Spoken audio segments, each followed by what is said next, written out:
Hello everyone, welcome back. আজকের বই finding focus. Finding focus বইটি আমাদের এই ডিজিটাল যুগে মনোযোগ ধরে রাখার যে চ্যালেঞ্জ, এটা নিয়ে আলোচনা করে। এবং প্যান্ডেমিকের পর অর্থাৎ কোভিডের পর যে আমাদের যে স্ক্রিন যে আসক্তি হয়েছে, এই কারণে আমাদের ফোকাস এবং রিলেশনশিপগুলো নড়বড়ে হয়ে গিয়েছে। এই বইটি আমাদের দেখাবে যে কিভাবে আবার নিজের মনোযোগের নিয়ন্ত্রণ ফিরে পাওয়া যায় এবং একই সাথে সামাজিক জীবনকেও উপভোগ করা যায়। শুরু হচ্ছে বই। আপনি কি জানেন আমাদের মনোযোগ এখন যুদ্ধের মুখে? প্রতিটা নোটিফিকেশন, প্রতিটা স্ক্রল আমাদের ব্রেইনকে একটু একটু করে মনোযোগ চুরি করে নিচ্ছে। প্যান্ডেমিকের সময় পৃথিবী যখন থমকে গিয়েছিল, তখন আমরা বুঝতে পেরেছিলাম আমরা কতটা বিক্ষিপ্ত বা ডিস্ট্র্যাক্টেড। আমাদের সম্পর্ক, কাজ এবং মানসিক শান্তি সবই অলওয়েজ অন কালচারের শিকার। আজকের বই ফাইন্ডিং ফোকাস আমাদের শেখাবে কিভাবে এই কোলাহলের মধ্যে নিজের ফোকাসকে বাঘের মতো ধারালো রাখা যায় এবং হারিয়ে যাওয়া সময় ফিরে পাওয়া যায়। বাহ! প্রথম অধ্যায়, 5টি পিলার। ভালো ভালো ফোকাস কোনো জাদুর কাঠি নয়, এটি শরীরের ফিটনেসের মতো। এর জন্য 5টি পিলার বা স্তম্ভ দরকার। 1. ভিশন। আপনার জীবনের কম্পাস কি? আপনি আসলে কি চান? যদি লক্ষ্য ঠিক না থাকে, তবে ফোকাস এলোমেলো হবেই। 2. ফিউয়েল, জ্বালানি। ব্রেইন প্রচুর শক্তি খরচ করে। ফাস্ট ফুড বাদ দিয়ে ওমেগা-3 এবং ফাইবারযুক্ত খাবার খান। পেটের স্বাস্থ্য ভালো থাকলে মনের ফোকাস ভালো থাকে। 3. ঘুম, স্লিপ। 7 থেকে 8 ঘন্টার কম ঘুমালে আপনার ব্রেইন মাতাল মানুষের মতো আচরণ করে। স্মৃতিশক্তি এবং ধৈর্য দুটোই কমে যায়। 4. মুভমেন্ট। সপ্তাহে অন্তত 150 মিনিট হাঁটাহাঁটি করুন বা ব্যায়াম করুন। শরীর নড়লে নিউরো ট্রান্সমিটারগুলো জেগে ওঠে এবং মোটিভেশন বাড়ে। এবং 5. নেচার, প্রকৃতি। স্ক্রিনের আলো আমাদের ফোকাস শুষে নেয়, আর প্রকৃতি, গাছপালা, পাখির ডাক সেই ফোকাস রিচার্জ করে। সপ্তাহে অন্তত 2 ঘন্টা প্রকৃতির মাঝে কাটান। তাই ফোকাস শুধুই মনের ব্যাপার নয়, এটা শরীর, খাবার এবং ঘুমের ওপরও নির্ভর করে। দ্বিতীয় অধ্যায়, বড় পাথর এবং বালু। আপনার দিনটাকে একটা জারের মতো ভাবুন। আপনি যদি প্রথমে বালু, ছোট কাজ, ইমেল, ফেসবুক এগুলো দিয়ে জারটা ভরে ফেলেন, তবে বড় পাথর যেমন গুরুত্বপূর্ণ কাজ লাইক আপনার প্রজেক্ট, তারপর ফ্যামিলি টাইম, এগুলোর আর জায়গা হবে না। বুঝতে পেরেছি?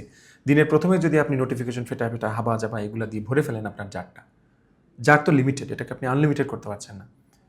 তো তখন ওইগুলো দিয়ে ভরলে গুরুত্বপূর্ণ বিষয়গুলো আর জায়গা থাকবে না, ঢোকার আর জায়গা খুঁজে পাবে না।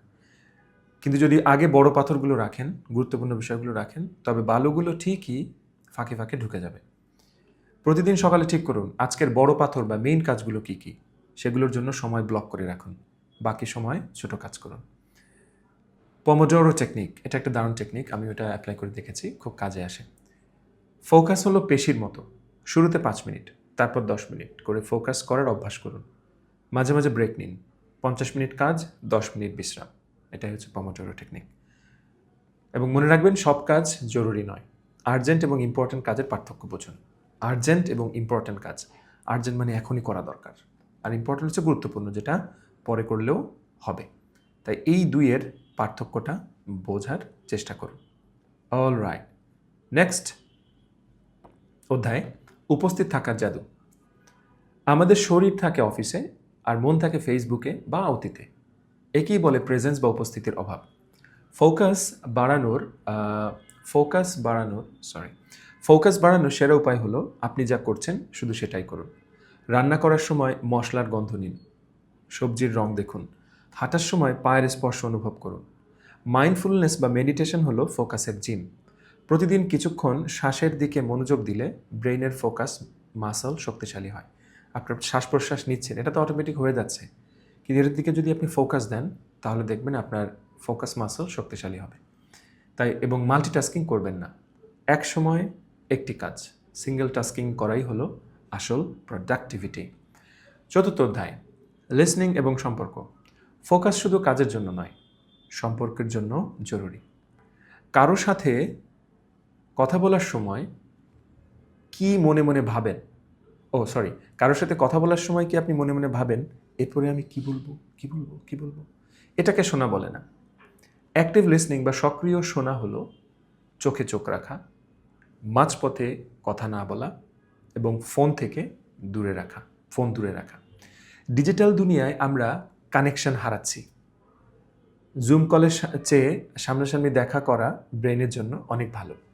সপ্তাহে অন্তত একবার কারোর সাথে ফোন ছাড়া আড্ডা দিন, এবং তাই মানুষকে অর্ধেক মনোযোগ দিবেন না, হয় পুরোটা দিন নয়তো একেবারেই না।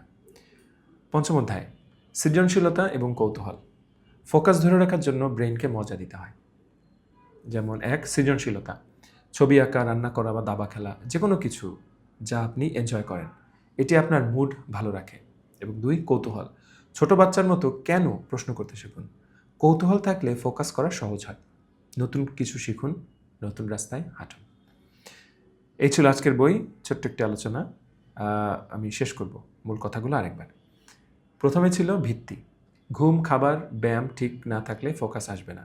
2, বড় পাথর, মাল্টিটাস্কিং বাদ দিয়ে এক সময় একটি কাজ করুন। 2, বড় পাথর, দিনের শুরুতে সবচেয়ে গুরুত্বপূর্ণ কাজগুলো আগে করুন। 3, বর্তমান, মাল্টিটাস্কিং বাদ দিয়ে এক সময় একটি কাজ করুন। 4, শোনা, মানুষের কথা শোনার সময় ফোন পকেটে রাখুন।